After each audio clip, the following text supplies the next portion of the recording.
స్వాతంత్ర్య సమరయోధుడు భారతదేశ తొలి ప్రధాని సంఘ సంస్కర్త డాక్టర్ బాబు జగజ్జీవన్ జయంతి వేడుకలను కవి మ్యాజిక్ డాన్స్ అకాడమీ డైరెక్టర్ కవి వరప్రసాద్ ఆధ్వర్యంలో వేంపల్లి పట్టణంలో ఘనంగా నిర్వహించారు. బాబు జగజీవన్ చిత్రపటానికి పూలమాల వేసి నివాళులర్పించారు. అనంతరం విద్యార్థులకు బిస్కెట్లు, ఐస్ క్రీంలను పంపిణీ చేశారు.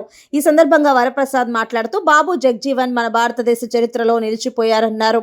బాబు జగజీవన్ అణగారిన కులంలో పుట్టి కృషి పట్టుదలతో మన దేశానికి ప్రధానమంత్రి అయ్యారని కొనియాడారు. స్వాతంత్ర ఉద్యమంలో పాల్గొని స్వాతంత్ర సమరయోధుడిగా నిలిచారన్నారు. ఈరోజు మనము బాబు జగజీవన్ రామ్ జయంతిని జరుపుకుంటున్నాం. ఈయన మన దేశానికి ప్రధానమంత్రిగా ఉన్నాడు. తర్వాత బీహార్ రాష్ట్రంలో అణగారినటువంటి కులంలో అంటే ఎస్సీ వర్గంలో పుట్టి ఒక చిన్న కుటుంబంలో నిరుపేద కుటుంబంలో పుట్టి తనదైనటువంటి పట్టుదల కృషి చేత దేశానికి ప్రధానమంత్రి అయినాడు.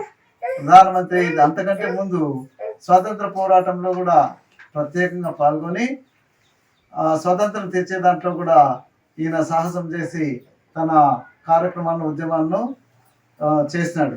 ఆ తర్వాత ఎస్సీ వర్గం వాళ్ళ కోసం అణగారిన కులాల వారి కోసం ఎన్నో సంఘ సంస్కరణలు చేసి ఓ సంఘ సంస్కర్తగా మన భారతదేశ చరిత్రలోనే నిలిచిపోయినాడు. కాబట్టి ఈ మహనీయుడిని మనము ఎప్పుడు కూడా ఆదర్శంగా తీసుకుని ఆయన గుర్తించుకొని ఆయనకు మనం ప్రతి సంవత్సరము ఇప్పుడు ఏప్రిల్ 5వ తేదీన ఆయనకు నివాళులు అర్పించడం మన సాంప్రదాయంగా వస్తుంది.